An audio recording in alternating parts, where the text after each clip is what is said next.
Holly, you can let me know when you're ready.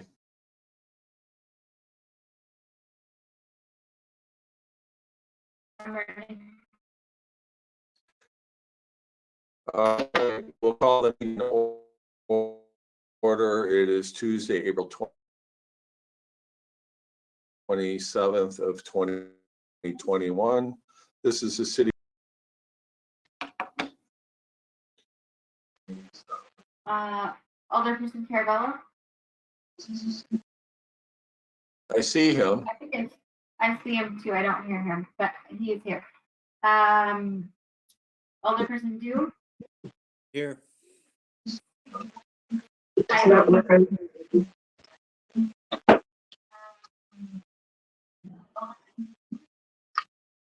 Alderperson Holly. You're not coming through very well though, Holly. Hirsch. Here. Hunt. Here. Jensen. Here. Lagaki. Here. Majewski. Here. Reeves. Here. Schumacher. Here.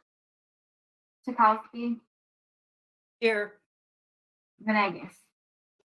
Here. I believe we have 12 alders present. Thank you, Holly. And minutes and reports are in the packet. Public comment. County Board Supervisor Chenoweth sent in, and he's in support of Resolution 62 of 2021 is the message I received from him. And that was the only person that had signed up to speak. So that would take us to communications and presentations. And at this point, I'll turn it over to Director Friedel. Can I just say something, Mayor Swadley? This is Sharon Mason-Bursma, and I did send in a public comment tonight.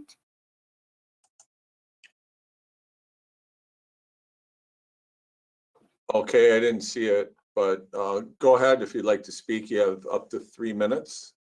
Thank you so much. I appreciate that. My name is Sharon Mason-Bursma. I'm a City of Stoughton resident.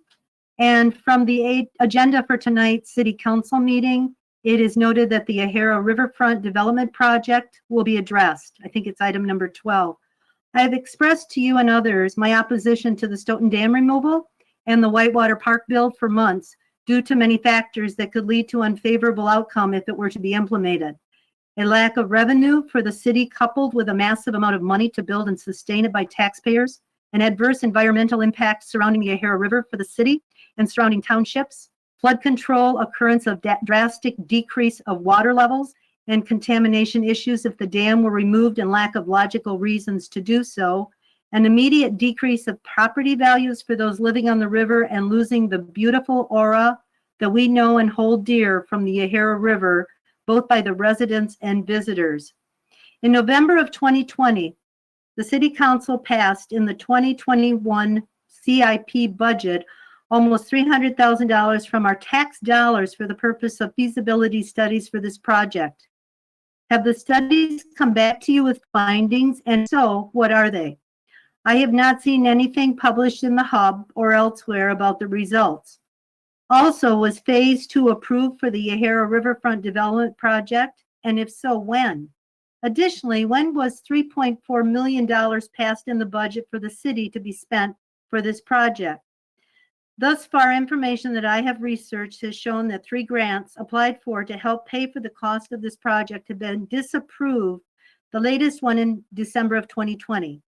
Based on the committee as a whole meeting or the COW meeting held by the city on February 4th of 2021, from information presented by Gary Lacey, Colorado developer, the expected 380 cubic feet per second water flow would result in a 3.5-foot water drop at Main Street, 2.5-foot water drop at Fortin Street, and a 1.5-foot drop at the railroad bridge.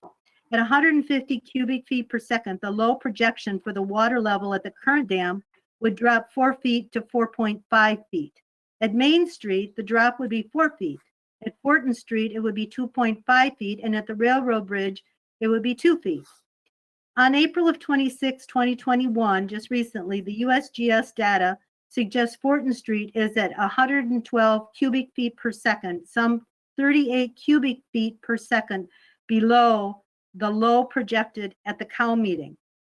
I implore you, City Council members, to look at the statistics and research, money being spent by tax dollars, and specific answers to the questions I have presented tonight. Thank you very much. Okay, thank you, Sharon. So we're on communications and presentations. Are there any communications from alders?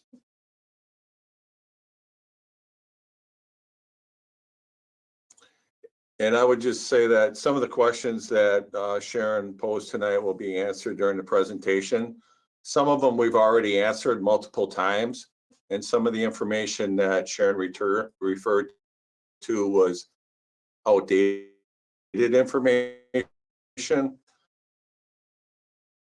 So council members will make sure that you have the most up-to-date information before you're asked to make any decisions. Next item is presentations. Director Friedel. Sure. Do you want me to share my screen? Sure, Holly, can you transfer it over to Jamie?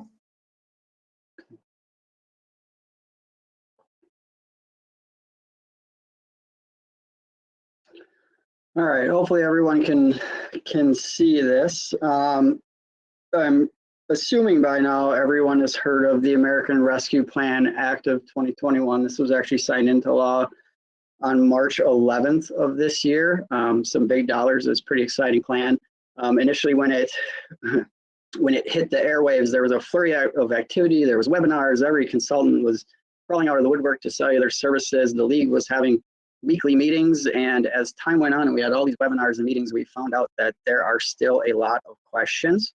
But we wanted to at least get this in front of you, to let you know that we're working on this, diligently looking at it, and kind of at least bring you up to speed with what we know at this point. And at the end of this, you'll see we're asking for a little bit of direction in terms of how you want this money to be spent.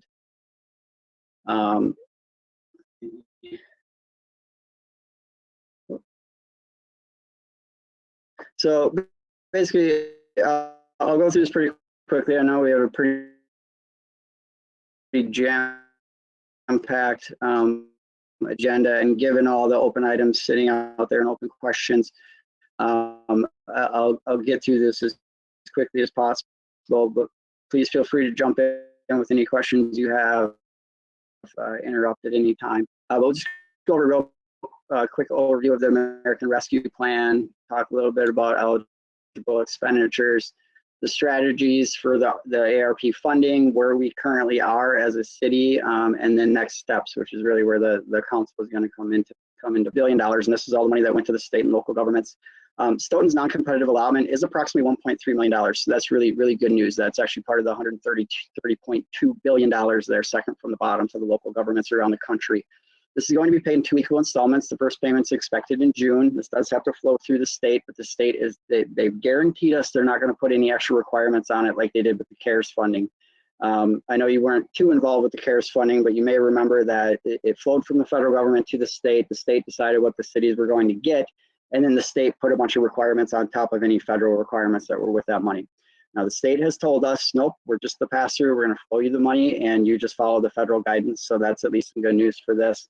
And you can see the only reason that it's flowing that way is because we're not considered what's an entitlement community. We're under that 50,000 population mark. So again, $1.3 million, 2 equal installments. First payment coming in June, and the second one will come no earlier than 12 months after that first payment. So obviously, June, July of 2022. There is some other funding in addition to the fiscal recovery funds. That's what the FRF stands for. Again, there's minimal guidance available from the Treasury at this point, but we're keeping an eye on this. We really want to take advantage of as much of this as possible. The amount allotted to us that we're guaranteed is really geared towards pandemic kind of recovery and kind of get the money out and moving within your community. The competitive pieces, which are these here, this is where you really get into more of the infrastructure and things like that that the city could potentially take advantage of as well. So we're keeping an eye on it, finding out if there's anything that we'd maybe want to apply for. Again, minimal guidance at this point, but we're keeping an eye on it. So we're focusing mainly on that $1.3 million that we know we're guaranteed. And we'll continue to keep an eye on some of the competitive money that's out there as well. Eligible expenditures of the non-competitive amounts. Again, anytime I say the non-competitive, that's the $1.3 million that we're getting. Basically, the buckets are respond to public health emergency, respond to workers performing essential duties, recover revenue losses, investments in sewer, water, or broadband infrastructure. You can transfer funds to not-for-profit or special units of state or local governments. Again, we're still waiting for additional guidance from the Treasury. We do know a little bit so far. So each of these buckets I'll go into a little bit more detail as we work through the rest of this presentation. So responding to public health emergency, this must be related to COVID-19 or its negative economic impacts. So this can actually be used as direct assistance to households, small businesses, nonprofits, or impacted industries. They really mentioned tourism, travel, hospitality, things like that were heavily impacted during the pandemic. So this is really kind of the bucket that they gave us to get out into the community firsthand. Here's some cash, there you go. Obviously we have to decide how we want to address that piece of it. The second bucket is responding to workers performing essential duties. So we're allowed to either provide premium pay to eligible workers. We can actually provide grants to eligible employers that have eligible workers who perform essential work as well. It doesn't have to be city employees. We can find other employees within the city that have essential employees as well. And you can see the definition there. The term eligible workers means those workers needed to maintain continuity of operations of essential critical infrastructure sectors and additional sectors as each CEO of a community may designate as critical. Recover lost revenue. We do have to look back to the most recent full fiscal year. This would be calendar 2020 in Stoughton's case. Most of Stoughton's lost revenues were offset by reduced expenditures, but the following slide here is an example of kind of how we could approach this. This is just a lost revenue determination matrix. We'd probably, tailor it a little bit more to Stoughton as we work through this.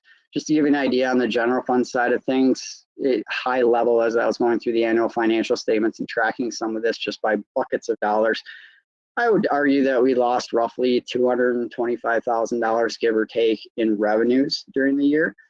The challenging part about the lost revenue piece is a lot of that was offset by reduced expenditures too. So if you look at like Troll Beach, for instance, yeah, we lost $70,000 in revenue, but we also didn't have to operate the beach all year.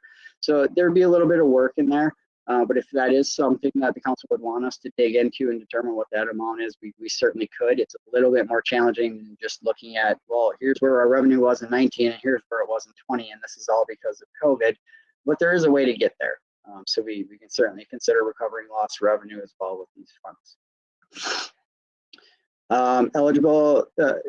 Again, so this is where I mentioned where we're out of information. Like I said, the League of Wisconsin Municipalities had been having weekly meetings to the tune of 100 or so people on each call at least. And everybody just started asking questions. So the league kind of started gathering up information and they sent it to the Treasury. I know the GFOA has sent a list of questions to the Treasury. So everybody's kind of waiting right now. But if you haven't had a chance to read the entire act, it's 242 pages. And the expenditure guidance that relates directly to the city and what we can do with our non-competitive amount takes up 3/4 of one page. So basically you've seen everything in this presentation is the guidance we have within the act itself. So now all of the frequently asked questions are being compiled and sent to the Treasury. The next League of Wisconsin Municipalities call is scheduled for May 11th. They still have the little caveat on the bottom of their website saying we'll speed it up if we get any more guidance, but as of today, there hasn't been anything issued at this point. But there are some key items that we can focus on as we move through this process. And obviously as more guidance becomes available. This is kind of a table we've been seeing in a lot of the webinars from Baker Tilly, Ellers, the League. places like that. But as we kind of just walk through that, yes, we are actively tracking the American Rescue Plan legislation. Do we understand the full range of funding sources, options, and spending strategies? I would call that a work in progress. We are fully prepared to receive, invest, and deploy the funding. We are set up from an accounting standpoint, and we have a robust enough system to be able to handle all of this funding and the programs that the council may choose to go after. Do we understand the purposes, eligible uses, and constraints of the American Rescue Plan grant funds? Obviously, that's still a work in progress, still waiting for extra guidance from the Treasury. Have we reached out to community stakeholders, constituents, and regional partners to assess the community's needs and opportunities? This is still very much a work in progress too. This is kind of the first step of reaching out to at least the council level and the citizens within the city of Stoughton. But bigger picture, we also have to focus on what is the county doing with their money? What is the state going to do with their money? We really want to focus on doing as much with this money as possible. We have to reach out to the county and state and other municipalities in the area to make sure we're not kind of doing the same thing that maybe Dane County might be doing. We want to have a separate program that's not covered somewhere else. So again, this is going to take a lot of planning, a lot of communication, and a lot of working sessions to get through this. You know, our spending plans, resources, things like that, all of this is still very much a work in progress, but all of this starts by at first getting the information out to you and then reaching out to other stakeholders and area governmental agencies to work through this and make sure we're doing the best thing with this. You know, really at the end of the day, we want to focus on leveraging other resources, whether it's county, state, things like that. We want to prioritize good governance. We want to be very transparent with this, have the council involved, have the citizens involved, and really focus on investing in the long-term recovery. I know it's hard to have this money and see it coming pretty soon and not have it burn a hole in your pocket, but there's an opportunity with this money. So we do have to kind of take it a little bit slower than I think we wanted to initially. And it's kind of good that there's not much guidance out there because I think everybody went gung-ho on this at first and came up with a plan, and they're kind of stepping back and saying, well, wait, there might be other resources out there that might cover what we want to do right now, and we can do something else with this money later. So again, we just want to focus on long-term recovery with these funds. This is kind of the heat map in terms of where we currently stand, in my opinion. So active legislative tracking, I'd say, yeah, we're ready. We're tracking it. Do we fully understand it? No, but we at least have our eye on it and we're following it. Again, that leads into program knowledge and understanding. We're probably at about a 2 right now. We have our buckets. There's probably some pretty obvious programs that we could run. Maybe there's some other things that we want to do that we don't quite know yet if it's eligible or not. Cash management planning, financial system readiness, and state and federal registrations. We're all good on that end. We're ready to get this money. Now we just have to decide what we want to do with it. The stakeholder and partner outreach and program management resourcing. We've had some conversations. We've been all on the same calls. We've been on the same webinars. We have an idea of what other entities and agencies are doing, but now we really have to get into the planning phase of this and move this more into the green. And then obviously the strategic ARP spending plan. That's kind of starting tonight. We're going to work with council and get a good plan in place. So overall readiness, I'd say we're right around a 2. We're in a good place. We're ready to go. We're ready to get the money. Now we just have to come up with a plan at this point. Right now, priorities, obviously develop a cash management plan, confirm we have an active DUNS number and SAM registration. We're good there. We're all set up to receive the money from the federal level. We have all the systems in place. We'll continue to monitor guidance from Treasury. You know, now we get into the nuts and bolts of this, of designing an actual comprehensive ARP funding strategy. You know, we'll determine revenue losses, see if that's, you know, and assess the balance between recovery and other needs. If it's something the council wants to go after first and see what's left over, we can certainly do that. Or if there's other needs that you want to go after, we can, in my opinion, we could probably pass on looking at the revenue loss recovery. Again, focus on transparency, collaboration, and inclusion. Take time to think broadly and strategically about our community's needs. So in conclusion, we're really kind of looking for your initial thoughts related to how you'd like to proceed with the understanding that additional guidance is still forthcoming, hoping it's coming soon, but everybody is watching this very closely. So at this point, you know, tonight we can go through any questions that you may have. If you have any initial thoughts on potential programs, but really what we're looking for is council direction to city staff. We're kind of struggling internally with how to go after this. You know, we don't want to own it all internally and bring you a plan that you're going to be like, no way, that's not even what I was close to thinking about. So is the direction that the council may want to go a working group, ad hoc committee, something like that? So we're really just kind of looking for your initial thoughts and how you would like to tackle this as the guidance comes in. It's a little challenging to maybe say we're going to do a committee of the whole or do it at the council level. I really think you need to break this down into a smaller group and start developing a plan and then go from there. But it's kind of up to you if you want to leave it, you know, in the internal staff's hands to come up with a plan, and you can say yes or no, or how involved does the council want to be with this program going forward. Keep in mind, we have till December 31st, 2024 to spend this money. And like I said, it's hard, it's burning a hole in your pocket, but we have a lot of time to spend this. And I think there's a reason the Treasury gave us this amount of time so we could think about it, really do something and really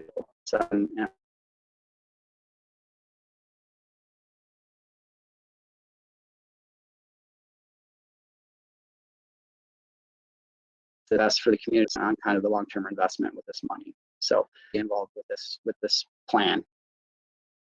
Jamin, are there bits of this that we would be able to accomplish within Finance Committee? I think there would be initially at least suggestions, kind of like the EDA revolving loan fund discussion that you're having. It could be a suggestion that you want to, you know, throw towards the council. The struggle with this is, you know, there's 12 of you. And you all have different ideas and different plans for what you want to do with this money. And the hard part is we're probably going to have a really, really long list and have to go back and revisit what's eligible and what's not. So I think you could, the Finance Committee could help come up with ideas to add to the list. The question is how do we go about narrowing down that list? Because if we're talking about doing like, you know, 20 or 30 programs, gonna achieve all the goals that the council wants to achieve with this money.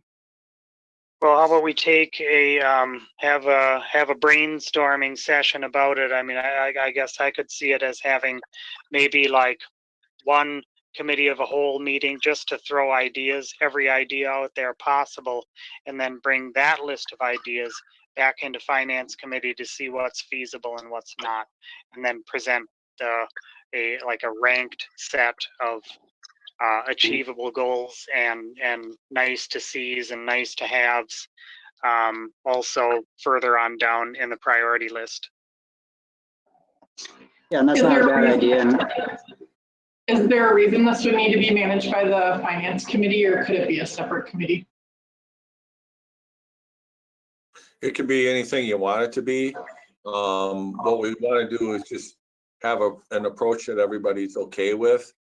You know, if, you know, pre-COVID, I think it would have been a lot easier to just have a meeting and do the kind of facilitate it and do the whiteboard thing. Maybe as the weather warms up, that might be an option to do something outside as a group or in small groups, whatever you prefer to do. At this point, like Jamin said, we're still trying to understand everything, but we certainly want to, you know, include the city council in the process. I've already received some requests, certainly I have some of my own, but we want to make sure that if you have a request, you get it to us so we can add it to our list. So when we do get together as a group, we can go through it efficiently and, you know, really understand the request and come up with a system to prioritize. And as Jamin said, you know, if we can, you know, we're working with the county, board member Chenoweth sent us a list of some of the businesses that have received some assistance through the county, and we're still waiting for additional information like that. And we know there's other programs that businesses and organizations can apply for. So, we're just still trying to pull this all together. But certainly, we can do whatever you guys would like to do. We just want to make sure that when we get together, we can really be respectful of everybody's time and get to a decision point, at the end of the process that everyone is happy with.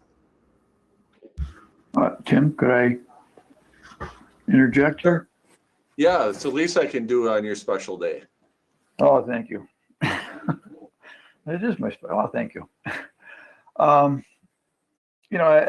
Just to back up what you were saying. It sounds to me like staff is already doing some of this work. Or they already have questions or ideas that are being put out there. I'm thinking that if staff could simply create a wish list, a basic plan, and then bring that plan to finance, let them look at it, and then finance could break it down and take the ideas that were presented and distribute them to the appropriate standing committees. Standing committees could go through and review that, send it back to finance, and then we could have a meeting, like a committee of the whole meeting or something like that, an ad hoc committee, and review what we've looked at, what we've seen, the ideas that are out there, and maybe come to some conclusion to narrow down the ideas to what's feasible and what isn't, and go forward from there to a final decision. I don't know how that would sit, but I'm thinking this is going to be a long, drawn-out process, and I'm glad that the feds gave us as much time as they did. Does anybody else have any thoughts? I see Jean's hand up, and then Regina after Jean. Thank you, Mayor. I think that something, whether it's committee of the whole or staff members creating their wish lists and coming forward, I think something joint there. However, it's going to make sense as COVID, hopefully we keep working through and get more meeting time and energy. But the point I'd like to make is even before, as this money is announced and people do have their eyes on it, I think it would be in our best interest to welcome input from our community, even before we decide how and the process. And so one of my themes is I don't know if we would ask them to email us if that's easiest. I don't know if we would be open to a listening session if that would make sense.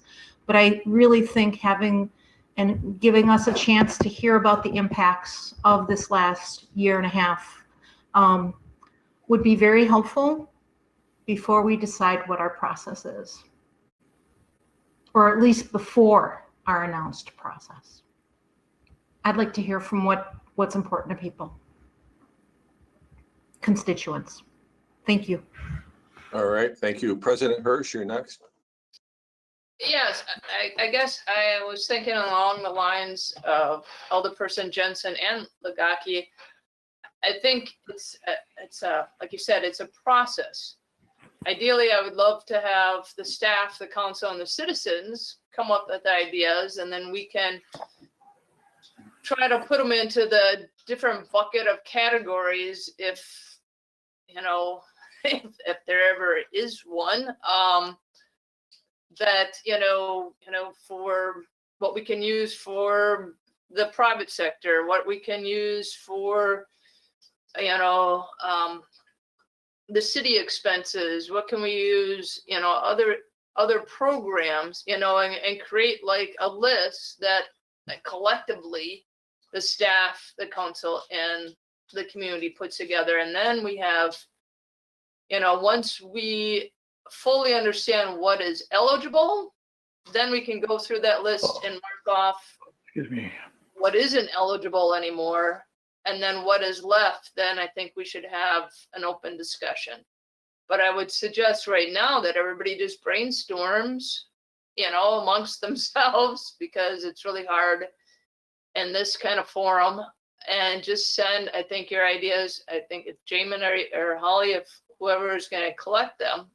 And this includes the citizens as well. And then maybe we can collectively put them in the little bucket categories. And then once it's decided that the power is greater than us of what is eligible, then we can actually decide on that through community of the whole meeting, community of the whole citizen meeting, whatever, once we get to that point. But yeah, we have to fully understand what the needs of the city are too, before we can move forward. But a lot of you have a lot of connections with different people in the city that have gone through some rough times. So let's talk to them and let's create lists. That's what I would suggest. Okay, thank you. Anybody else have their hand up or would wish to speak? Fred? I was just thinking after listening to the comments so far, could we do our information gathering and then just bring this topic back as an agenda item in a couple of weeks? And maybe by that time we'd have some ideas that we could roll around a bit. Sure, if that's what you would like. To me, it's similar to when we do the council goals. Everybody kind of puts together 2 or 3 of their items, and usually we send those to the clerk. You could certainly send them to either Holly or Jamin. I don't know if you guys have a preference, Jamin. And then we can, gather them ideas and try to put them in a category or something like that. And then see if we can have something ready either in 2 weeks or the meeting after that. We won't, receive the money until June-ish. So, which it'll come quick once we start the conversation, but hopefully we'll have some clarity by then.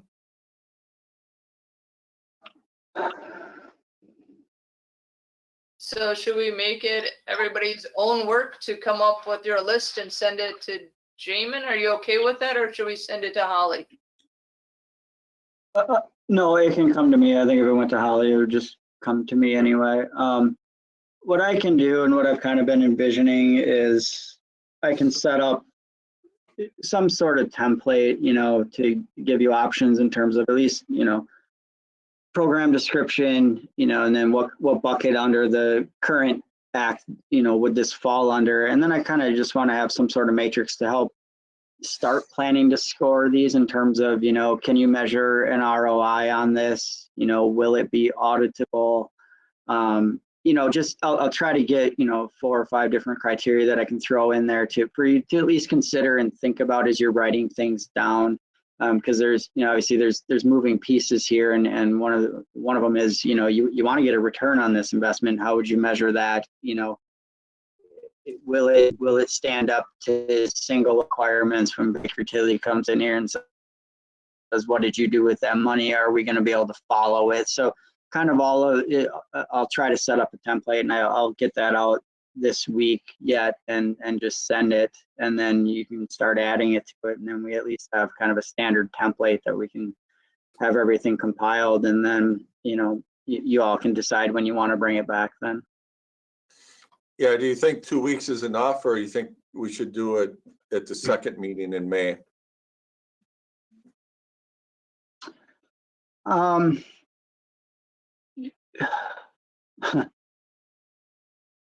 I think the second meeting in May would probably be more productive from a guidance standpoint. We can answer all of the questions in the template I set up, but then, the question that may not be answered by May 11th is the eligibility question, and that's kind of where we're all hanging right now. So one example is they tell you can spend money on water, sewer, and broadband, but does sewer include stormwater?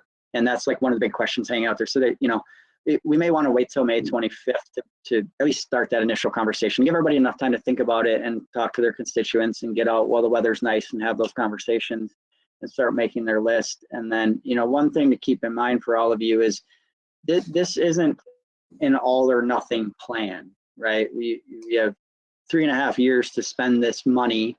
It comes in 2 different tranches. So you may find that there's 1 or 2 things that all 12 of you agree on, okay, let's focus on that and throw some money at that and get a plan built out. And this is probably going to be a work in progress for a while. I don't want you to feel rushed and think that come May 25th and the first meeting in June, this has to be finalized. Maybe May 25th, we focus on the 1, 2, or 3 low-hanging fruit items that you're really passionate about, all of you, and that's where we spend our energy then, is really focusing on getting a plan in place for that. So we can, at least get money moving and flowing, and then take some more time to figure out what we're going to do with the rest of it. Does that make sense?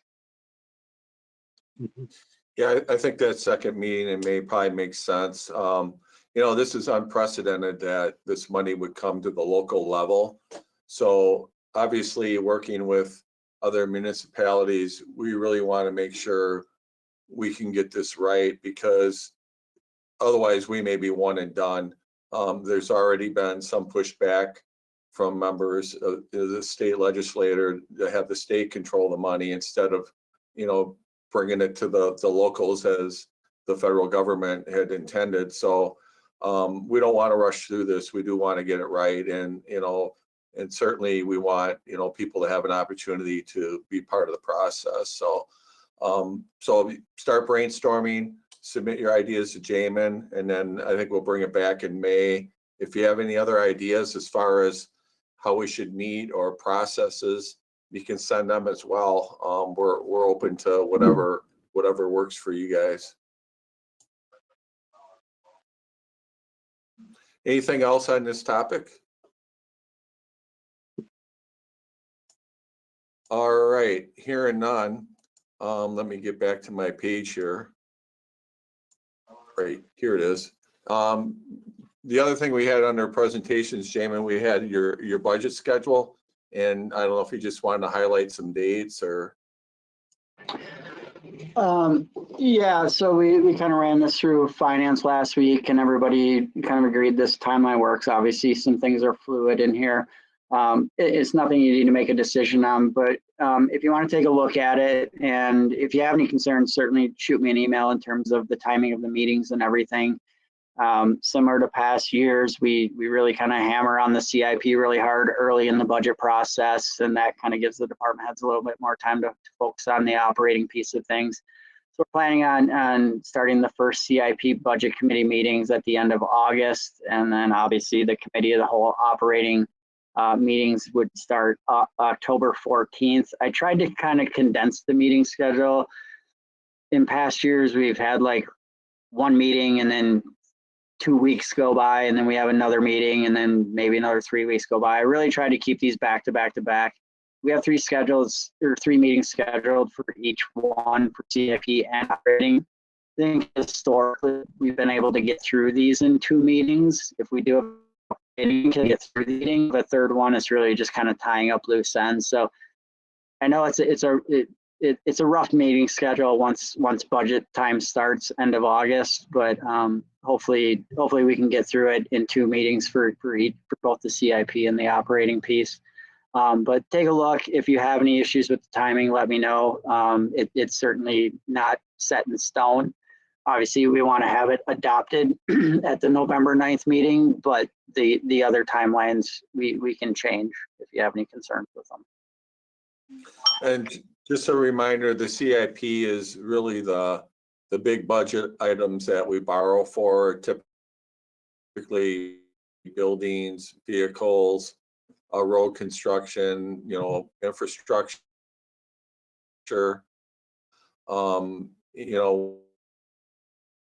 We're also interested to see if there's going to be an infrastructure bill from the federal government as well. So we'll see how that shakes out. And then the CIP budget committee is based on the chairs to the standing committees. So those are the people that will serve on the CIP budget committee team. But I would also encourage all council members, if you're available, to attend them CIP budget meetings. I find them very informative, and really that's really a big chunk of our budget, is what we borrow. So I think it's really educational for people to attend them, and certainly provide feedback at the meetings as well. Anything on this one? All right, here none. We'll move to the consent agenda. And there's a number of items in the consent agenda. I would entertain a motion to approve it. Move to approve. Is there a second? Second, All right, and just to highlight one item in there, we do have the citizens appointments to the library board. And I wanted to make sure that the new members would be recognized, Scott and Dana. And the library board has a process where they solicit library boards, so that's included in the consent agenda. And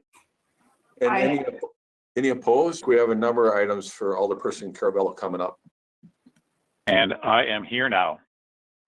Thank you, Mr. Mayor.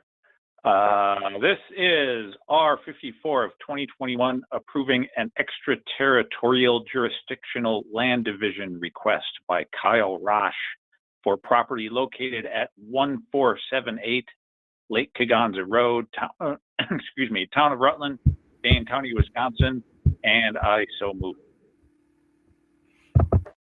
Is there a second? second, All right, and a second, Alderperson Caravello. And this is, as it states in what we're looking at, this is a land division request, proposal to split off 1 acre of land to allow the business use. All right, thank you. And Attorney Dragney, are you available to kind of give us a definition of what a ETJ is? Sure. So the ETJ refers to the city's extraterritorial jurisdiction, where the city has a right to review proposed land divisions, but to do so within a fairly limited scope. So it's not like you are reviewing a proposed land division within city limits where you have a fairly big job that you need to accomplish. There are very few issues that you really have an opportunity to address. And frankly, I'm not prepared tonight to give you a blow-by-blow of exactly what you are and are not allowed to require. But if something you'd like, if you have questions about this one tonight, I'll do my best. And if it's something you'd like more information about in the future, I can prepare to do that at a subsequent meeting. All right, are there any questions or comments on this one? Hearing none, all in favor, say aye. Aye. And any opposed? None opposed, that motion carries. Next item is R55 of 2021, Alderperson Caravello. Yes, thank you. This is R55 of 2021, approving a certified survey map to combine 2 parcels at 835 Devonshire Road, owned by Kurt Silberschmidt, Stoughton, Wisconsin, and I so move. Is there a second? Second. Second, okay. And Alderperson Caravello. And this is a request to combine 2 parcels to allow for installation of fencing and a shed on the property. All right, thank you. Anything you want to add, Attorney Dragney, on what a CSM might be? Not unless there are questions. All right, any questions from anyone? Hearing none, all in favor of the motion, say aye. Aye. Aye. And any opposed? That motion carries. Thank you. Next item is R56 of 2021, Alderperson Caravello.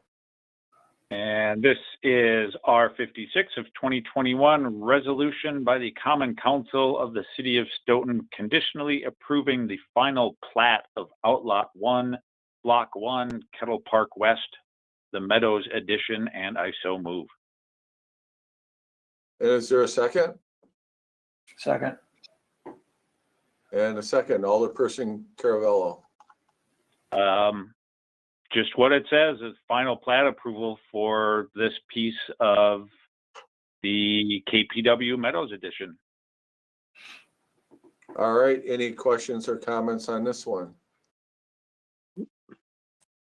Hearing none, all in favor say aye. Aye. Aye. And any opposed?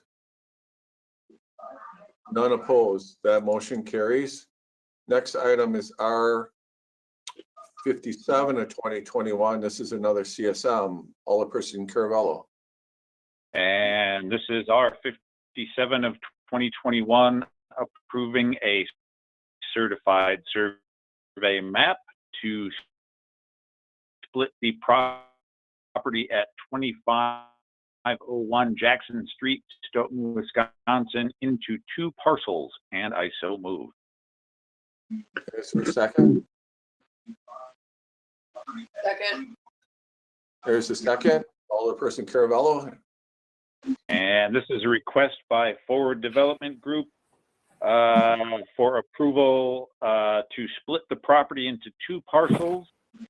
Their plan being to develop each parcel with multi-tenant buildings. Mr. Mayor, Alderperson Hunt.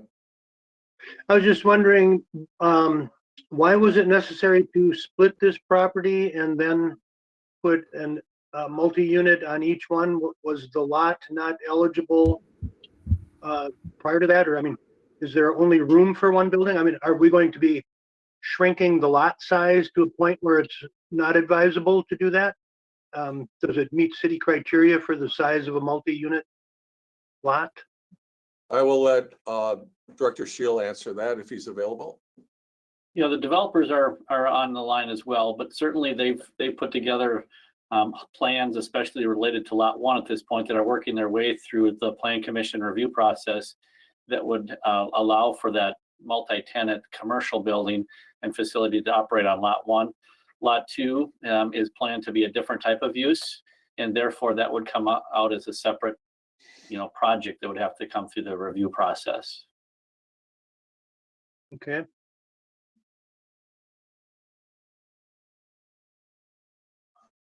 So it's likely that Lot 2, is that one going to be rezoned?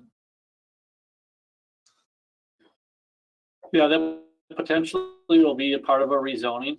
They're looking at different concepts for that particular parcel.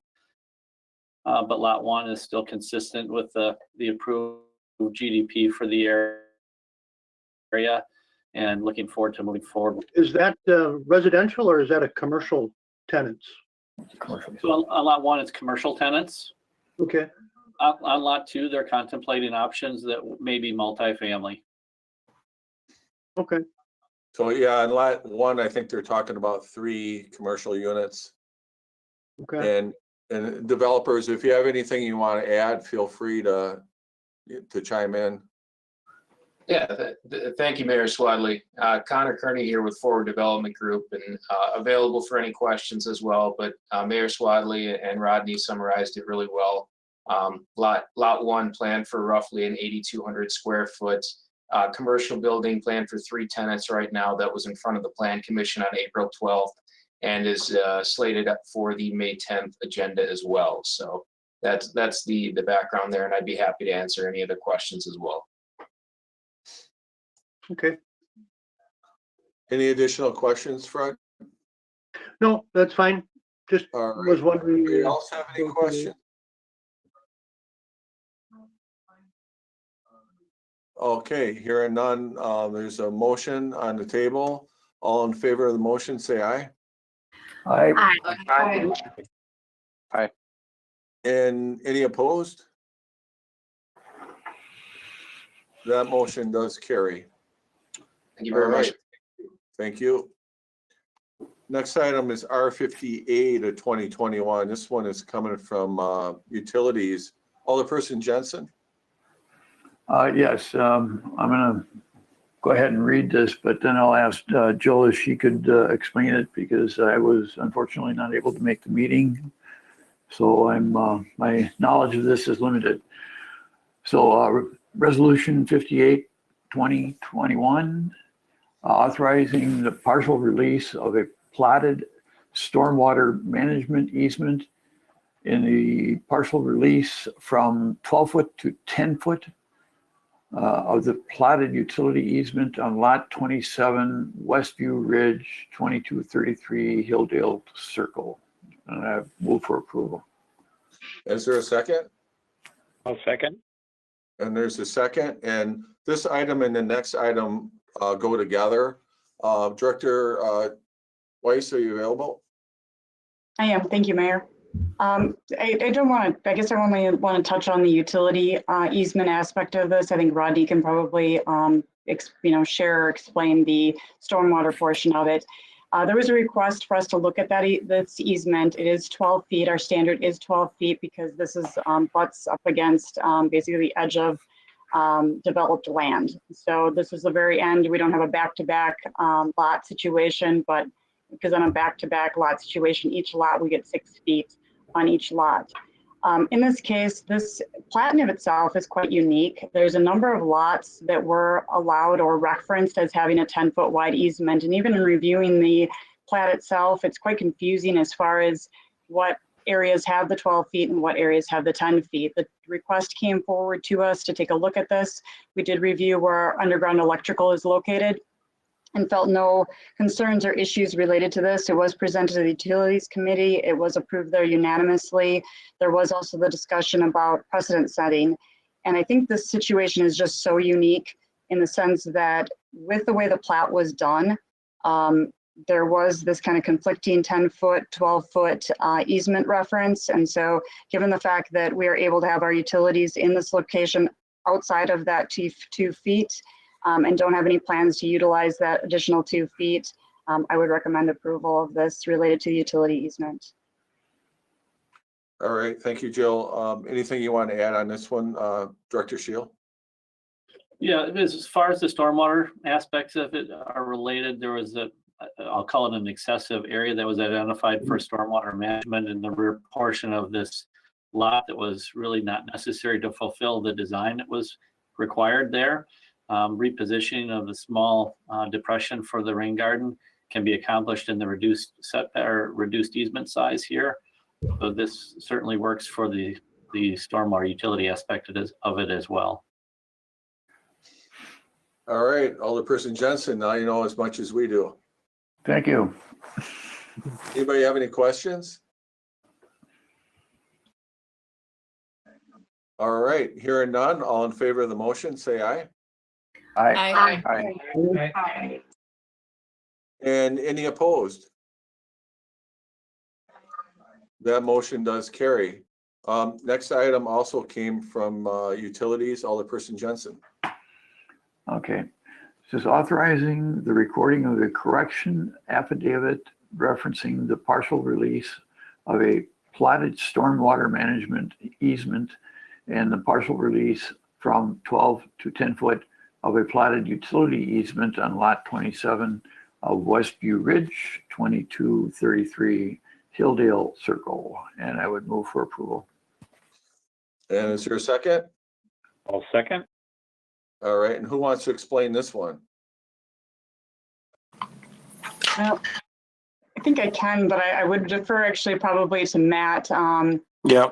On this is that with the plating piece of this, it really needed to go through these two resolutions for authorization. This actually resolution then actually sets it up so that the plat going forward is correct. Matt, I don't know if you have anything that you would like to share or expound on that. Nope, that's just perfect. That's exactly right. All right, any questions or comments from council members? Hearing none, all in favor of the motion, say aye. Aye. Aye. Aye. Aye. Aye. And are there any opposed? That motion carries. Thank you, Jill.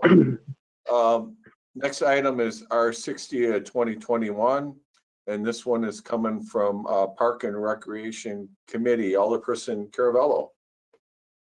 Yes, thank you. This is Resolution 60 of 2021, authorizing the submittal of a Wisconsin DNR Stewardship Local Units of Government, Land and Water Conservation Fund, and Recreational Trails Grant Programs grant application by the Director of Parks and Recreation for Phase 2 of the Yahara Riverfront Development Project.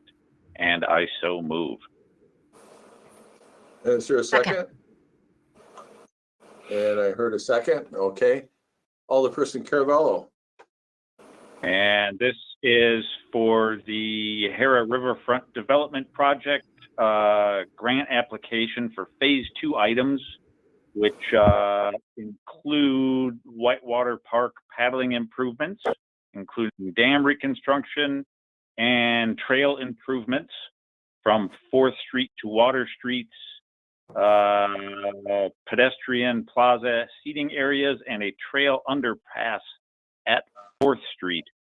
And I'm sure for more insight onto this, I'm guessing that Dan is available if there's more questions, which I'm sure there probably will be. All right, thank you. Director Glenn, you want to walk us through some more details?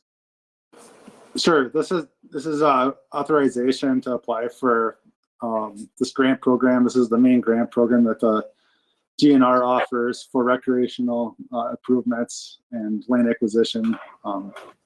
It's a 50% cost share program, and yeah, like Alder Caravello said earlier, it's includes the Whitewater Park paddling improvements, which include the dam reconstruction, and also trail improvements, which would include in the Whitewater Park area, and it also includes filling in the head race and tail race and creating pedestrian plaza areas and seating areas for people to watch people go down the river, and an underpass at 4th Street. Dan, would it be possible to throw up the diagram of what you're talking about? Because there are some new council members that may have not seen this whole plan before, and a visual usually helps. If you could point out what this all entails. Unfortunately, I'm working off my iPad, so I don't have my computer with me, and I don't have the diagram on my iPads. Okay. Let's try this. Will this work, Regina? There you go. Yeah, Dan, with that, can you? Right. So, yep. So it includes, like you see, the head race and tail race areas filled in where the dam is, and it creates a seating area on the west side of it, and then on the east side is trail improvements, seating area, pedestrian plaza, and then there's also a beach. So the trail right there that you see go to south of the powerhouse, that's going to connect to the Phase 1 trail, and then that trail also connects north of the powerhouse and 4th Street. So if there's like I think if the underpass is designed in a high water situation, it would use that third culvert where the underpass would be, and you could just close it. It's talking to the engineers, it's pretty typical on some of the projects they've worked on. Then also the paddling improvements, you see the dam is reconstructed into a paddling improvement. Then there's that south channel that's mostly for novices to get through and be able, basically get through the area where it's obstructed now by the dam, and it makes it a lot safer for people paddling. Dan, how far the trail going through the culvert, where does that end with this trail? It ends, if you see that little junction area just upstream of where the dam is, there is a seating area, that's where it would end. But also includes the trails in the south end of the bypass channel as well. But it's eventually going to connect through to Water Street. But we have to see how the remediation is going to go, and that will be part of that process in the meantime. So that's phase 3, right? Yeah, it'd be, and then, you know, we'd be able to apply for other grant programs. The county has a grant program. It's called Park and Ride, and it's for trails that connect to the regional trail system. So that'd be an eligible item for that. And so, Dan, for you to actually apply for this grant, whether or not, you know, where we are in the decision making, you need this resolution just to be able to apply, right? Yeah, correct. I need a resolution saying that the city, you know, authorizes me to actually apply for the grant program. It's one of the required documents needed. Excuse me, Mr. Mayor, could I Sure. say something? Alderperson Hunt, go ahead. In the resolution, it says that the city has budgeted the money for the acquisition of the property. What year's budget is that included in? I don't remember voting for it. That's my question. Sure. So it's in our 5-year CIP for 2022 for the Whitewater Park to be constructed. Has that budget been voted on by the council? I mean, the 2022 budget? So it was part of last year. Yeah, it was just part of our 5-year CIP process. It has to go through again this coming, you know, budget cycle for 2022 as well. But it's in there for 2022 and the past 5-year CIP. So Dan, also with respect, because I know people are probably a little sticker shock at the 1.7 million, but as we talked, you and I had talked previously, how much are we expecting from the riverfront development impact fees that could also, you know, down the line be offset that borrowing?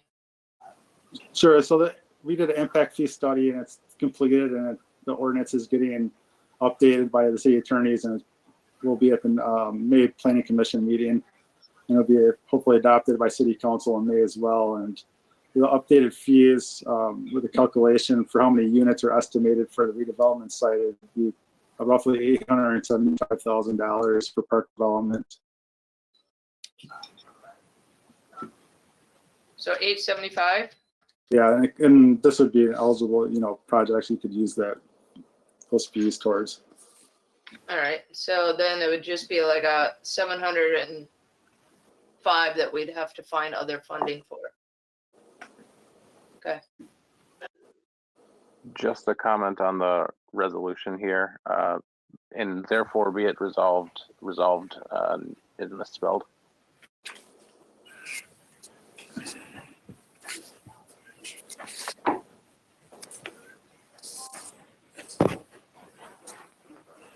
All right, we can clean that up. Fred, did you have any additional questions? I think you did have the floor. Yeah, I had a couple more things. I was curious, have we seen the reports from the studies that we commissioned last year for, you know, the feasibility of doing all these different parts of our phases?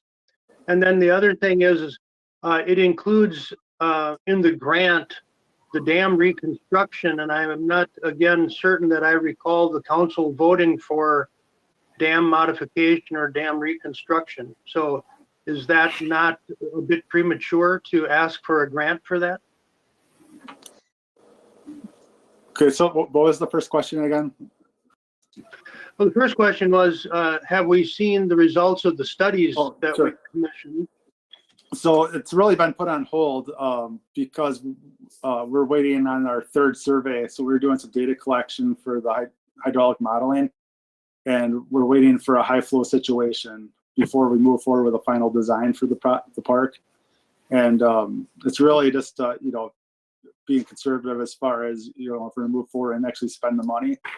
So when the hydraulic modeling is completed, when we get that third result, they have enough data to update their model. And then we're going to have, the plan was to have City Council review the modeling, and then they could vote on how to move forward with the project. Yeah, so what we've been told, Fred, is in the fall, there's a drawdown on the Madison Lake. So when the ice freezes over, the ice expands into people's lawns. And typically in the spring, when the snow melts and it rains, the Madison lakes fill back up with water. And the way I understand it, and Dan, you can correct me if I'm wrong, is the way the snow melted this year and the lack of rain created basically a drought situation. So they closed off the dam upstream to raise the Madison lakes back up. So we haven't been able to get our high water marks because of the lack of rain. Is that correct, Dan? Yeah, it's all precipitation based. I think, we're in a drought right now, and right now it's the driest it's been since 2012. So we haven't been able to complete the work that you're asking about, Fred, because of the lack of rain. Didn't we think that the information that we would glean from these reports would pretty much guide us on choosing to go ahead or not go ahead? I mean, why are we asking for a grant when we don't know if we have reports that will support doing our phases that we're considering? I think the short answer is we can ask for the grant dollars, and if we decide not to move forward, if we're awarded, we don't have to accept them at that time. And Fred, also the grant has a deadline, I think at the end of April. And so if the studies come back after April and the council wanted to move forward with this plan, we would have to wait another 1.5 years to move forward. So we're being proactive. We're getting all our ducks in a row, applying for the grant. And if the decision is made later on this year, we have the money to actually do the work. Otherwise, we're waiting another 1.5 years. And so that's why we're putting this forward now, as opposed to waiting for everything to come in, because we were hoping everything would come in before and we wouldn't be in this spot. But, life happens and, dams get shut and we can't get our data. So we're trying to be, proactive on this. And like the mayor says, we get the grant, which would be fantastic. It's at that time that, we can choose to deny it or accept it based on the data at that time. Speaking of 1.5 years waiting period, would that not be maybe wiser, seeing as Dane County is dredging the entire channel? And we really don't know what impact that would have on our water quality or the overall flowage and the cubic feet per minute and all that. I mean, I've been thinking that it's a good idea to be more patient, and I think that customarily would be the role of a council, is to be patient and to be not rushed, but to take our time and wait for studies to come in and give us useful information. I would let I agree in some respects, Fred, but I think also you have to be forward thinking and make sure that you plan ahead. With respect to the dredging, I think the dredging for part of the Yahara River, Dane County is actually waiting for us to figure out our part before they dredge. And so we might be actually holding them up by not moving forward. So, and Dan, correct me if I got that wrong, but I remember that was at one of our meetings we were discussing that. So the county doesn't plan on dredging downstream of the railroad bridge. They reviewed our sediment sampling plan, and where the river channel is in the city, it's all cobblestone and stuff. So there's nothing to dredge within the city. But as far as the water levels, the engineers all believe that I've talked to from the DNR and the county that there will be no impact on the water levels from dredging. But yeah, it's like Regina said earlier, this is all about timelines. That the grant deadline is the end of the month. Hopefully we have the last data collection point with the high flow situation soon, and then we can have a decision on how we're going to move forward after that. Yeah, so Fred, they're going to dredge to the railroad bridge, they're not concerned about any contamination going downstream because they're gonna put a barrier around the mill pond if we were to do the dam modification in a slow drawdown so that there won't be any contamination that's going downstream. So that's totally inaccurate when that is said. And that we would have, typically on these grants, we have 2 years to do the work. So, you know, we do have time if we're awarded the grant to be patient, as you say, to do the work. Is that true on this one, Dan? Do we have 2 years to complete the work? Yeah, so when the grant funds are available, you have 2 years from that point to complete the work, and then you can do a 1-year grant extension if there are reasons why you can't get it completed in 2 years. Okay, so we're actually delayed because this year's spring thaw and the precipitation led to such a diminished water flow that we couldn't get the readings we needed to demonstrate sufficient water flow. Is that correct? Yeah, just the one water reading, right, Dan? Yeah, the high flow situation, like typically this is one of the higher flow situation times of the year historically. And Sure. as we're in sort of unprecedented right now, we're in a drought. Does anybody else have any questions about the grant resolution? All right, and we'll make the one edit that I think it was Ben that had mentioned. Otherwise, all in favor of the resolution, say aye. Aye. Aye. And any opposed? Opposed? Okay, one opposed. That motion does carry. And we'll move on to the next item. And that would be R61 of 2021. And that one is coming from Finance. Alderperson Schumacher. Thank you, Mayor. R61 2021, authorizing and directing the proper city official to enter into an agreement with Wolf Paving and Excavating of Madison Incorporated for the 2021 street pulverization project contract.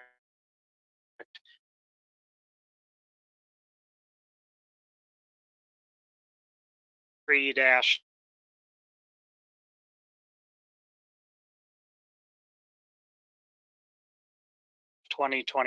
So move. Second. The streets and that will be impacted by this project. This was the lowest responsible bidder of the 4 competitive bids, and the bid total with the 2 alternative bids in there would be $1,087,211.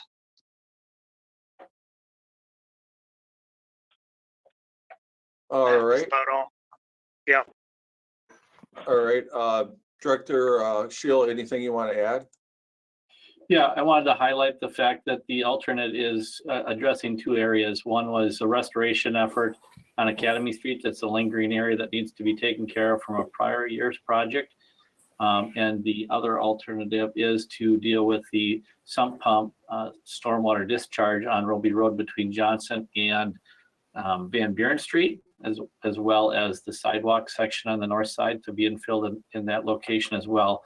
You might recall that alternative was part of last year's bidding effort and actually was not funded. And actually the numbers came in better this year for that alternative. So that was a good delay. There is some shifting of dollars. You'll see in the paperwork included in the packet that there was total dollars. There was budgeted funds to accomplish it, but not within the proper funds.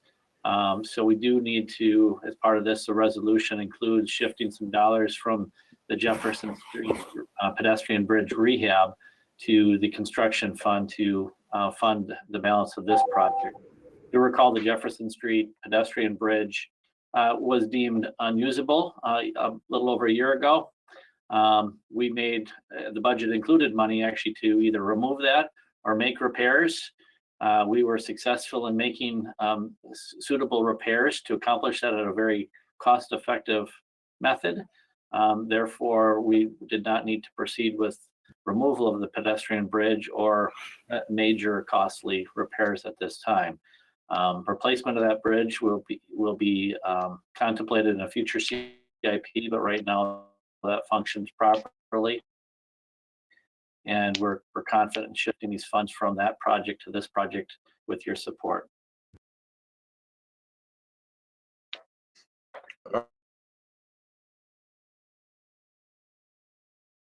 All right, any questions or comments from alders?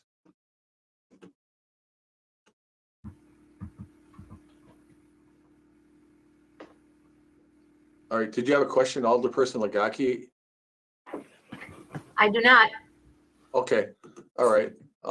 Hearing no questions or comments, all in favor of the motion, say aye. Aye. Aye. And any opposed? That motion does carry. Next item is R62 of 2021. This one also came from Finance, Alderperson Schumacher. All right, R62 2021. Get ready for this. This is a long read. Resolution Part 1, supporting the proposed request for funding of Phase 1 of the Innovation Center and Stoughton Area Lifelong Learning Network. Number 2, authorizing the mayor to prepare and submit a grant application to the Economic Development Administration Build to Scale program in an amount of up to $600,000.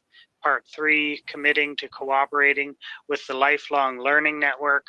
Part 4, to serve in a fiduciary capacity to ensure compliance with the requirements of the EDA and Build to Scale program. So moved. Second. Nicely done, Alderperson Schumacher. Ooh. All right, do you want to walk us through this, or what do you want to do with it?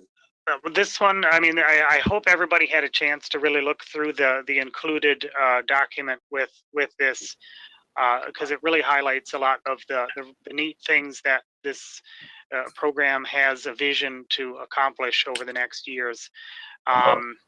Let's see. Mayor, do you want to talk about a little bit of this? Because it's kind of incumbent to you with submitting the grant in here. And you've been working with the school district and that to get this some legs. Yeah, I'll kick it off and then I'll turn it over to a couple others. But basically, my understanding is this was an initiative that was started by the school district and Dr. Onsager to build upon the successes of the Fab Lab. And we've been having quarterly meetings kind of pre-COVID on this with Mike Connor has been the one facilitating. It looks like Mike's on the call, so we'll get him in here shortly. But basically, we were at a point where, we were looking to do some fundraising, and the school district had been talking to us about how we could participate in that. And, I thought about, well, we have a lot of our own initiatives, some which we talked about tonight. And, the light bulb kind of went off and I said, well, we have somebody that's better than money that does work for us, and that's Gary Becker. And so we went to the RDA, and the RDA came up with a recommendation to have Gary Becker do some work for us. And ultimately the finance and the city council approved that work. And in your packet, you'll see some of the results of Gary's work. And what we've been asked to do is to be basically the oversight for the financial part of this project, because the school district's not eligible to apply for the grant. So they asked the city to do that on their behalf. So that's what we're here to do. Since the packet went out, as you heard earlier, we received support from Dane County Board Member Chenoweth, as well as today we received a letter from County Executive Parisi in support of this program. So at this point, unless Jamin has something he wants to add, I would probably turn it over to either Gary Becker or to Mike Connor, who would ever like to go first. Anything you want to say first, Jamin? No, I think Gary can take it away. Yeah, and perhaps Mike, do you want to say a few words to kick it off?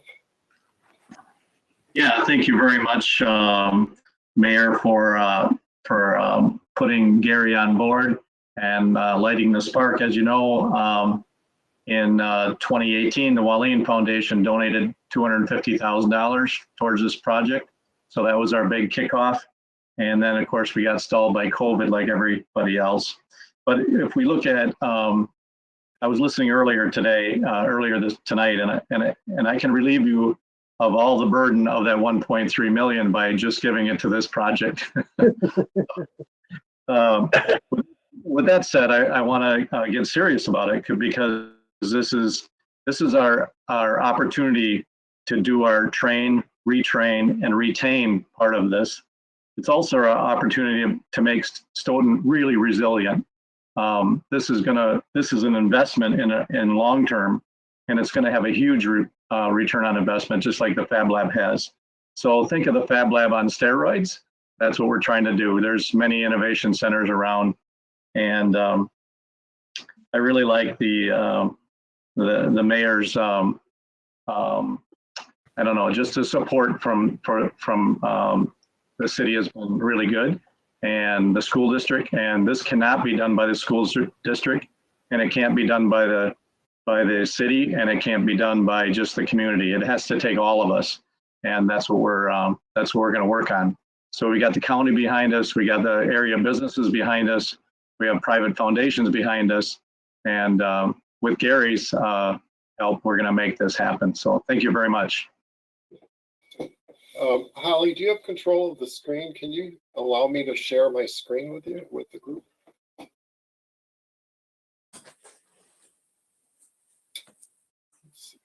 She does. Just give her a second.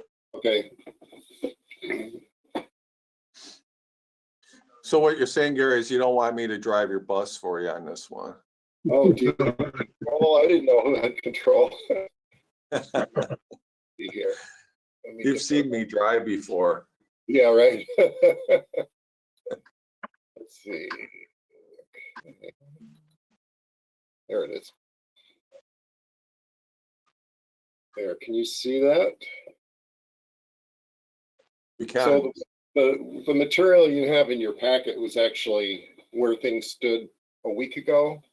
And the way these EDA grants go is that you got to get everything you know about your project down on paper, and then you got to shrink it to the constraints of the EDA grant. So, for example, our project narrative cannot be more than 10 pages long, and our executive summary cannot be more than 250 words. So we have some pretty tight constraints here. So I apologize for the small font and the tight spacing on everything, but that's the reason for this.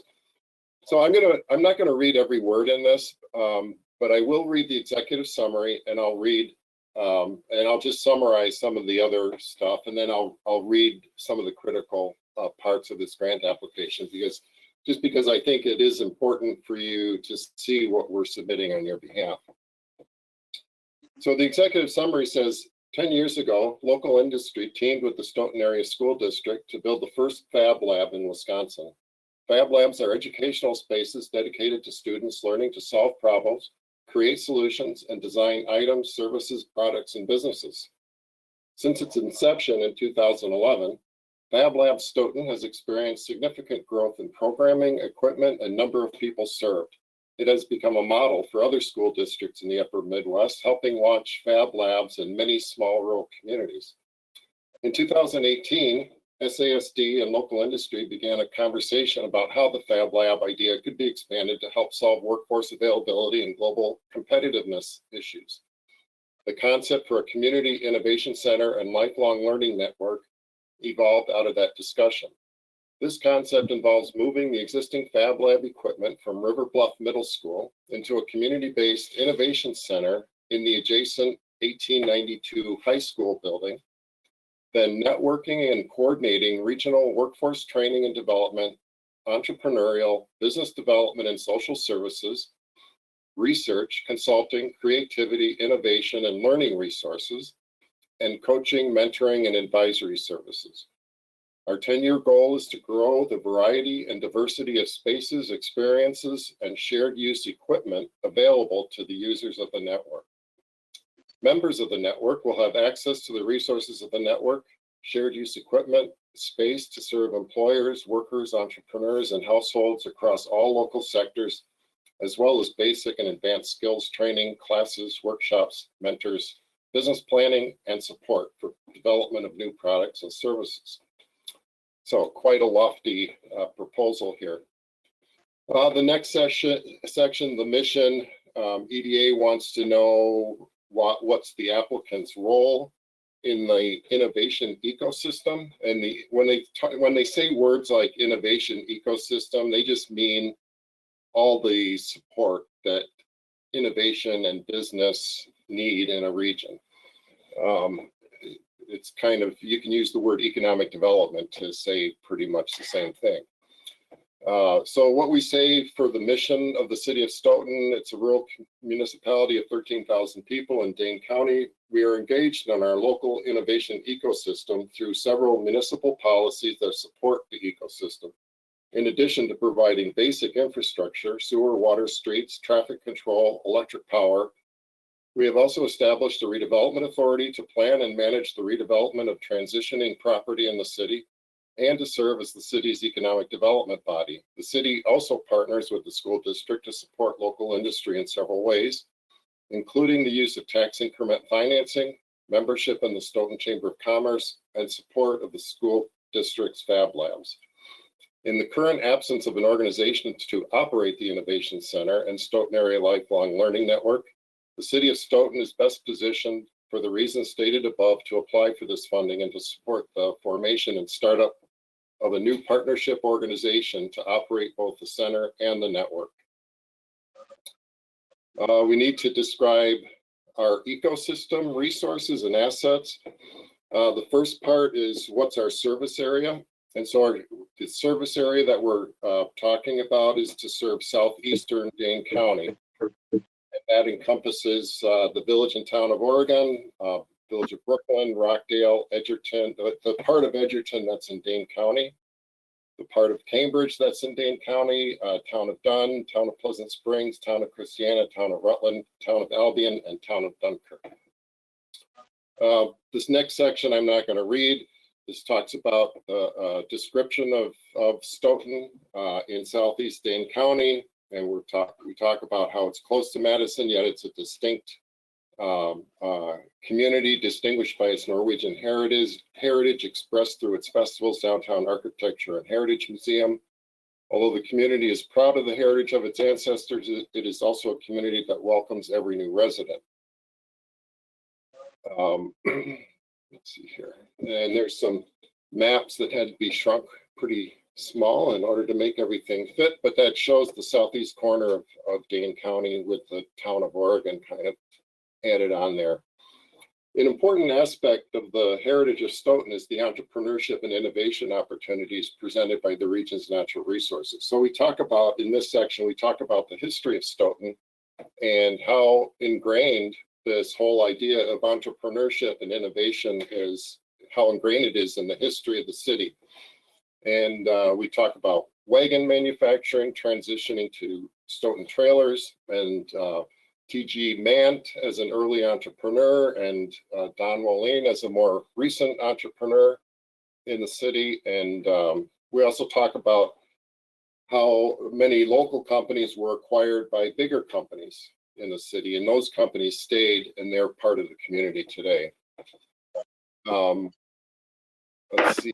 And then we talk about the biggest issues facing employers in the Stoughton area is workforce availability. We will target all but the youngest and oldest residents of our region. Our goal is to expand the number of skilled workers in the region by addressing critical structural issues. We will deploy 3 strategies. 1, work with employers to address issues common across multiple enterprises and improve productivity, resilience, and the capacity to innovate. 2, increase female participation in advanced manufacturing and STEM occupations by starting in the middle school. STEM is science, technology, engineering, and math. And coordinate a wide range of services available regionally to be able to be available locally to allow every resident and enterprise access to the resources and guidance needed to find their path through whatever transition or disruption they are going through. So this is the idea behind one of the critical ideas behind this innovation center is it's not only a place for business to start and grow and help solve their problems, but it's also a place for people to help figure out their path in life. And that's the critical part of this. We're combining human development with economic development. So they want to know what opportunities we have and why we think this is a good idea. So what we say here, I'll just read some of the bullet points. Major Stoughton area employers are collaborating to solve structural issues associated with how their goods and services are produced and delivered in a time of workforce shortages. There's a collaboration between the school district and local employers that's expressed through the Fab Lab itself. There are a number of systems in place in the Madison area to help residents receive an education, find a job, create a business, or receive counseling and guidance. Those systems and services are generally not easily accessible without the self-motivation to navigate the disparate systems. So those various systems are actively seeking ways to reach people more effectively. They are quite interested in a community-based model that can deliver coordinated services, experiences, resources, and opportunities to all persons and enterprises in our region. And our letters of support, we have very impressive letters of support from both the region as well as local businesses and entities. We intend to use EDA funding to transition the Fab Lab experience from primarily a school-focused activity to a community-focused innovation and lifelong learning program. We will do this by investing in the capacity to deliver a rich set of experiences, learning, skills, resources, and guidance to all residents and enterprises in the community who wish to participate. Okay, and then finally, many of our letters of support from the community expressed an interest in providing some financial support for the center and networks that are at levels that are significant enough to ensure sustainability. So one of the issues we worked through with our industry advisors that helped us put this together is how much, so we're developing a membership model to sustain the operational costs of this. We wanted to find out how much people were willing to pay. And so we came up with a proposed membership structure that had large companies, over 100 employees, paying $25,000 a year to become members. And so we've got enough support from that type of membership model to know that this will be sustainable over the long term, as long as we can deliver the services that we're talking about. So then next is our proposed, what's the problem, what's the opportunity, and what's the solution? So I've already talked about, we need easy access to coordinated services and resources. And then we've got some documentation from studies that have been done in the region to document each of these problems and opportunities. So that there are gender imbalances in STEM careers and advanced manufacturing occupations, and this imbalance reduces the available workforce in those fields. Increasing female participation in these careers by just a few percentage points can add a significant number of people to the available workforce. There's also an age imbalance in that our workforce is getting older. And so there's great opportunities there, and working with the older members of our community, both as mentors, but also they're very talented and can have a lot to offer. Talent is a global issue, and the market for different types of talent ranges from being highly localized to global. In our region, there's a disparity between lower income levels. So our region, generally, our wages are lower than they are in other comparable areas, but our cost of living is 12% higher in many of those areas. So one of the reasons places like Stoughton find it hard to get people to move in and help grow the community is that imbalance between the wages that are paid and the cost of living.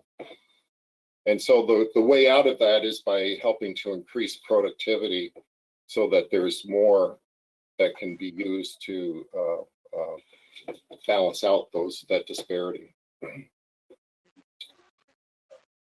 We also need consistent high-speed broadband, and Mike's been testing the new Starlink satellite internet system. So then our solution to all these things is to grow Stoughton's successful Fab Lab program into a community-based innovation center and Stoughton area lifelong learning network to provide coordinated services across a variety of spaces focused on finding personal and business pathways to growth that will result in increasing the available workforce, better connect people's goals to opportunities, and the resources they need to succeed. And then this gets into the details of how we're all going to do that. I'm not sure how much of this detail you want to get into, but the first phase of this will involve fixing up the 1892 school building in order to receive the equipment from the Fab Lab and the equipment we propose to purchase through this project. The proposed network will connect other spaces and resources in the community and region that will contribute to the mission of the network, which is to engage community members, businesses, workers, students, and entrepreneurs in nurturing creativity, innovation, and exploration of ideas for mutual benefit, community enhancement, and a sustainable local economy. And then this next section talks about the achievability of this. And so we get into, I've already talked about a lot of this, about our membership structure. We tested the feasibility of this membership structure. We have letters of support that support it. The stakeholders that we see are local industry and large employers, small businesses, startups and entrepreneurs, artists, students, community members, people in transition, and seniors. We've already have a pretty impressive list of current partners that have already supported the Fab Lab, and those include Alliant Energy, American Family, the Bryant Foundation, the City of Stoughton, Cummins and the Cummins Foundation, Dane County, Fiskars, the National Science Foundation, SCORE, and UW-Madison.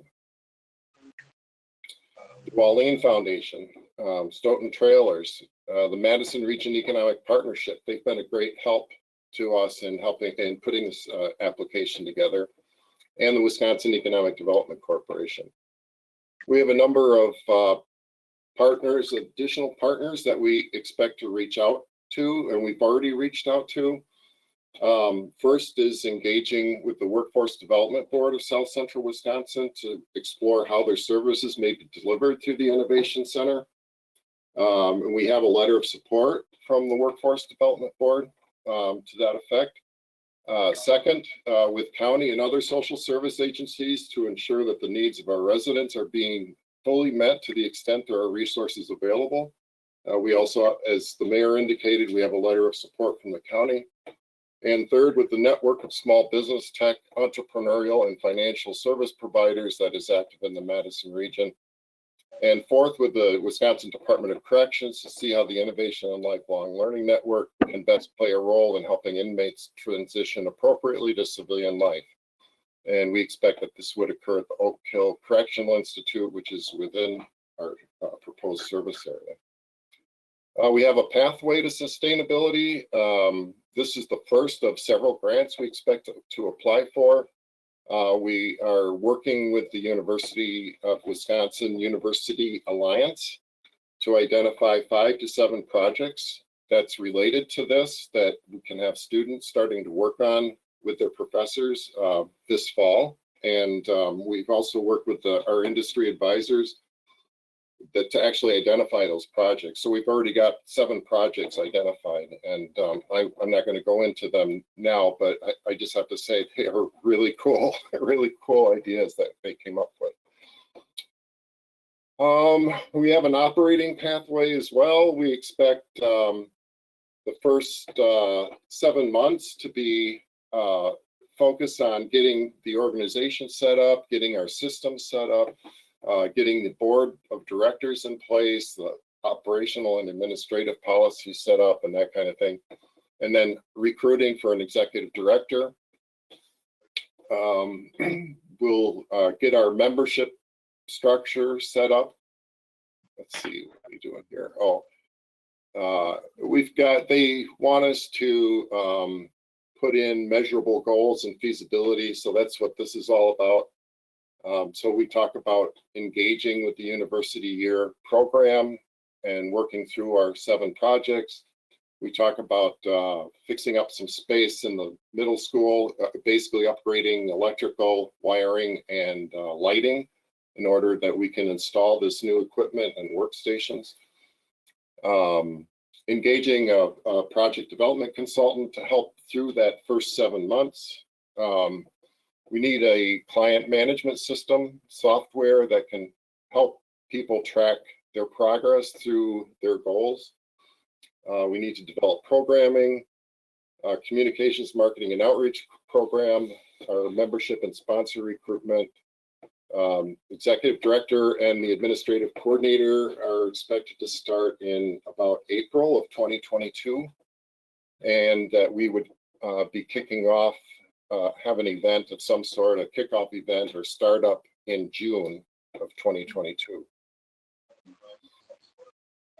And so that's about it. We've got a total budget here for the first 3 years of $1.7 million. The actual grant application is $600,000. The Stoughton School District has $350,000 that can go towards fixing up the space. They'll be providing rent for the Innovation Center as an in-kind contribution. The Walleen Foundation is contributing $250,000, and then we've got $504,000, mostly at the end of our 3-year startup phase, coming in as we expect the membership revenue to start ramping up towards the end of this 3-year period. This gets into all the budget details. And more detail. We don't need to do any of this. There's our proposed membership rate structures and some of the benefits. And then we've got projected 5-year income statements. And that brings us to the end. I also have quite a few, I think 25 letters of support from both the region, local businesses, our industries, community organizations, and that kind of thing. So, any questions?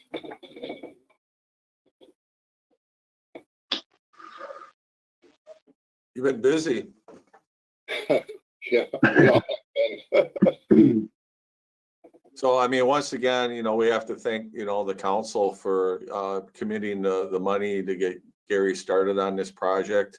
And it's just the beginning, but you can see that, money well spent.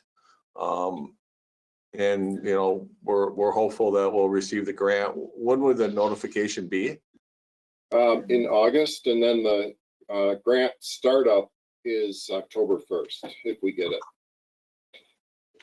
But we also have a second grant that we're applying for. The one part of this I didn't mention is that there's a very good opportunity to scale this beyond just Stoughton. And we've been talking to the county about that. The county is interested in it. The Workforce Development Board is interested in it. And Madison Region Economic Partnership is interested in scaling this model up to include the whole county or the whole MadRep region, which is, I think, 5 counties. So then that would transition into a Dane County lifelong learning network. And there are 3 communities in Dane County that have Fab Labs, and there's, I think, 6 in the MadRep region. And those other communities are Mount Horeb and Wanakee. They're extremely interested in this idea. They want to do the same thing in their communities, and they want to keep track on to see how Stoughton progresses through this. All right. Anything we missed, Mike?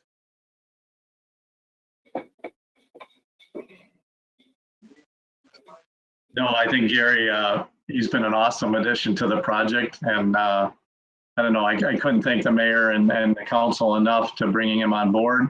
It's a whole nother level. His game is, it's kind of neat that in 2010, Gary did a study for the city. Was it you, Gary, that did the study? Yeah, yep. Yeah. So he's doing the study for the city on economic development and if it could support an entrepreneurial center, right? And at the same time, I'm raising money for the Fab Lab, right? I never heard about this study before until last year. The mayor forwarded it to me, and it was all the information that we needed to kick this thing off, right? In the meantime, we built a successful Fab Lab or two, and then Wanakee came and looked at our Fab Lab and said we want one too, and Mount Orab and Three Lakes, Wisconsin, and Turtle Lake, Wisconsin, and East Troy, Wisconsin. And so we've launched a lot of Fab Labs, and I hope that we launch a lot of innovation centers through this same kind of process, right? And what I'm really happy with is that industry is on board, and that the school district is on board, and the city seems to really be on board as well. So this is, as I said, this is going to take it's going to take a community. It's going to take a village, right? Our city. And I just wanted to thank you for the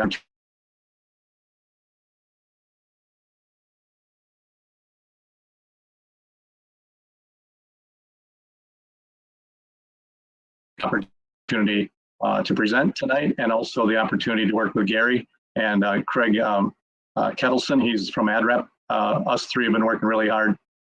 Gary's been the pen to the paper, and yeah, it's been an awesome process. Thanks so much. All right, and thank you for your efforts, Mike. Anything from council members on the resolution? Mr. Mayor? Go ahead. I feel a little diminutive next to the people who have been working on this, but I know Superintendent of Schools has been very in favor of this. I was honored to be a part of hiring him along with you, Tim. And Mike, I've known you for quite a good length of time, and I think you've done an incredible job with the Fab Lab. Gary, you're just kind of a legend. So everything put everything together. This touches every age group, every gender, every level of industry and education. It's an incredibly good idea, and I think that we could do nothing better than to help this in every way that we can. All right, thank you for your comments. Anybody else? I just wanted to make an addition that having been on the school board while the Fab Lab was in the final planning stages and actually opening up and getting to see that space when it did open up, and then also on the school board being the chair of the facilities committee there, in seeing what we were going to do with the 1892 building. So this is kind of two exciting projects that are all coming together, and I'm really proud to be able to advance this concept forward as a city council member. All right, thank you. Anybody else have any thoughts or questions? Yeah, this is Rachel. I'd just like to echo those comments about very excited to be looking at this and moving it forward. I think it's great for the whole community, and really excited that we have the people here that are working on something like this in Stoughton. Excellent. No, I just want to echo everybody else. If we're echoing, it's, you guys did a great job, and I've been watching, I'm part of this through RDA, and it's exciting, and it's exciting to have Innovation Center in Stoughton. It's exciting that 1892 high school gets to be revamped into something innovative and fun. I think it's great for our community. And thank you guys for all your hard work. Yeah, if I could just address the 1892 thing.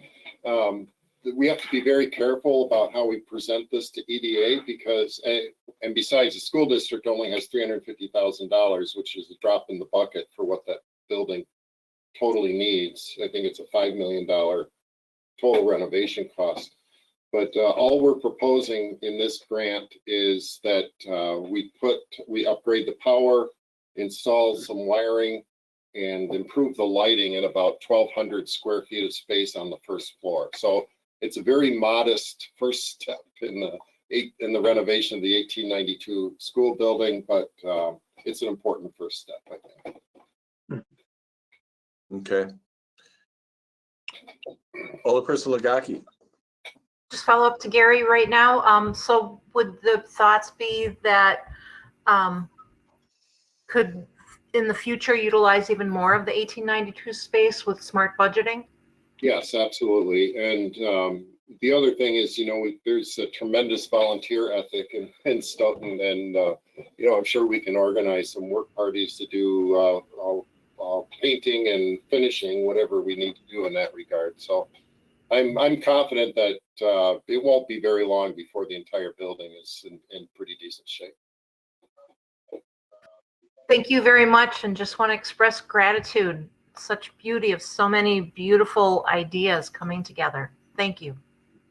Yeah, and I would just add, it was on a relatively short turnaround too. I'm pretty amazed and obviously impressed by the work that you've been able to pull together, Gary. Yeah, I think we worked on it for 6 weeks, all told. Yeah, doesn't look like you got much sleep. Do I look that bad? No, but you can tell you put the time and effort into the document. It was a lot of work. All right, anybody else before we vote on the resolution? All right, hearing none, all in favor of the resolution, say aye. Aye. Aye. Aye. And any opposed? None opposed, that motion carries. Good luck, Gary. Yep, thank you. Bye. Thank you. All right, next item is R63 of 2021. This one came through finance, Alderperson Schumacher. All right, R63 2021, a resolution calling on the legislature to pass a state budget increasing funding for the shared revenue program and directing the city clerk to send a copy of this resolution to the state legislators representing the city of Stoughton, to Governor Tony Evers, and to the League of Wisconsin Municipalities. So moved. And is there a second? Second. And there's a second, and Alderperson Schumacher. All right, I think because this is sort of culminating all of our voices up into the state government, I think it may be important to read through the whereases. I know we're getting late in meeting, but I do think it's important that it's at least heard anyway. So, whereas for over 90 years, the state shared revenue program has been a key component of Wisconsin's state and local relationship and an important part of the state's overall program of property tax relief. And whereas over the last 20 years, shared revenue funding for municipalities has been cut by $94 million. And whereas over the last generation, property taxes have grown as a share of city and village revenues, as shared revenue and other state aid to Wisconsin municipalities has lagged. And whereas state aid provided a larger share of municipal revenues in Wisconsin than property taxes from 1975 to 1997. Today, property taxes account for more than twice as much municipal revenue as state aid. And whereas to create and maintain quality communities that attract businesses and families, municipalities must invest in services and infrastructure that people and businesses expect, like police protection, fire suppression, road maintenance, snow plowing, libraries, and parks. And whereas the state should reinvest a portion of its sales and income tax revenue growth in local communities to spur further economic growth and make Wisconsin communities places where people want to live and work. Therefore, be it resolved, the Common Council of the City of Stoughton calls on the legislature to pass a state budget increasing funding for the shared revenue program and directs the city clerk to send a copy of this resolution to the state legislators representing City of Stoughton, to Governor Tony Evers, and to the League of Wisconsin Municipalities. Thank you for listening. All right, anybody have any questions or thoughts about that? I do have an exhibit if you want to talk about that as well, that Jamin put together.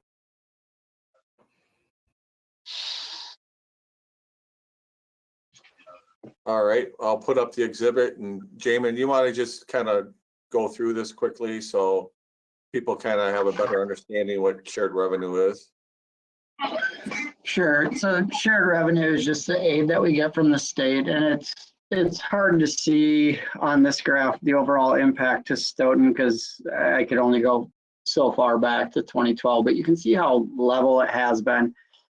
We've seen an uptick in the expenditure restraint program aid, but the shared revenue program has basically stayed level since 2012. The graph that really paints the picture is the bottom one, and unfortunately this is statewide, but you can see, you know, from 2001 to 2003, you saw a steady increase. They dropped it in 2003, and then in 2012 was the big hit. You see how static it's been and how big those drops have been.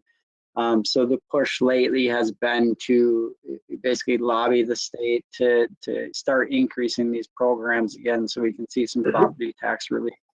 And the League of Wisconsin Municipalities has basically been asking all of the cities and villages and towns and what have you to get together and pass this resolution and send it on to the representatives. And can you give us some example of what some of the shared revenues are? Well, these are actually just two line items. So this is I'm just showing the shared revenues, which is a line item for us, and the expenditure restraint program aid, two line items, especially the shared revenue line item cut throughout the years, and that's what the push is, to really focus on it and start seeing some increases. Okay. Any questions from any of the council members? All right, hearing none, all in favor of the resolution, say aye. Aye. Aye. And any opposed? None opposed, that motion does carry. And I think that's all we had for business tonight. Birthday boy, you want to make a motion?